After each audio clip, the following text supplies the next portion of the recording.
ہم کہتے ہیں کہ جی آرمی چیف کے میرے اوپر بھی ایک دو الزام لگائیں جی، اس کا ہم نے متنازع کر دیا اس کا آرمی چیف کا. میں نے تو کبھی متنازع نہیں کیا.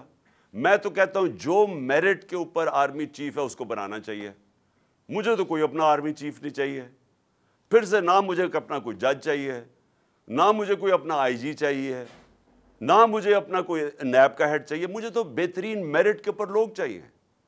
ان کو چاہیے. ہر آدمی ان کا اپنا ہونا چاہیے. اب پنڈی اسلام آباد کا شہباز شریف نے آئی جی بنایا.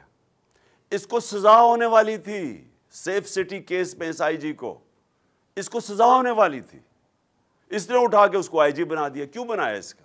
کیونکہ وہ کرپٹ ہے. وہ اب اس کی خدمت کرے گا، وہ اس کا ہر ناجائز کام کرے گا.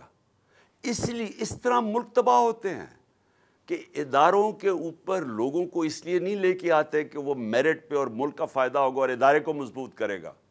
ان کو اس لیے لے کے آتے ہیں کہ یہ ان کے غلط کام کریں گے. اور یہی انہوں نے کروایا آج تک.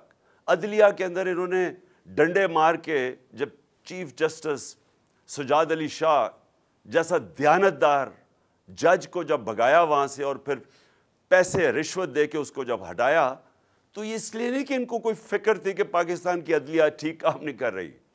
اس لیے کہ وہ ان کے نیچے نہیں تھی، ان کی غلامی نہیں کر رہی تھی، ان کے غلط کاموں کے اوپر غلاف نہیں ڈال رہی تھی، چھپا نہیں رہی تھی.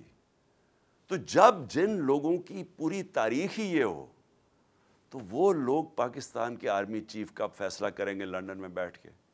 اور میں ان سے بھی پوچھنا چاہتا ہوں جو ان کے ہینڈلرز ہیں، کیا ان کو فکر نہیں ہے پاکستان کی؟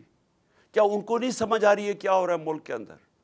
کیا ان کو تب نہیں سمجھ آ رہی تھی جب یہ ایک چوروں کو اوپر مسلط کیا جا رہا تھا کہ انہوں نے ملک کے ساتھ کرنا کیا ہے؟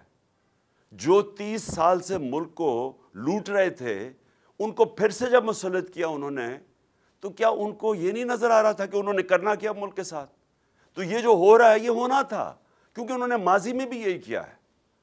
میں یہ سوال پوچھتا ہوں کہ کون ذمہ دار ہے اس کا کہ جو پاکستان چھوڑ کے گئے تھے ہم، جو عدم اعتماد سے پہلے مارچ کے اندر جو پاکستان تھا، مجھے وہ بتائیں. آج پاکستان کی بزنس کمیونٹی سے پوچھیں، پاکستانی کسانوں سے پوچھیں، پاکستان کے مزدوروں سے پوچھیں کہ وہ کس طرف پاکستان جا رہا تھا.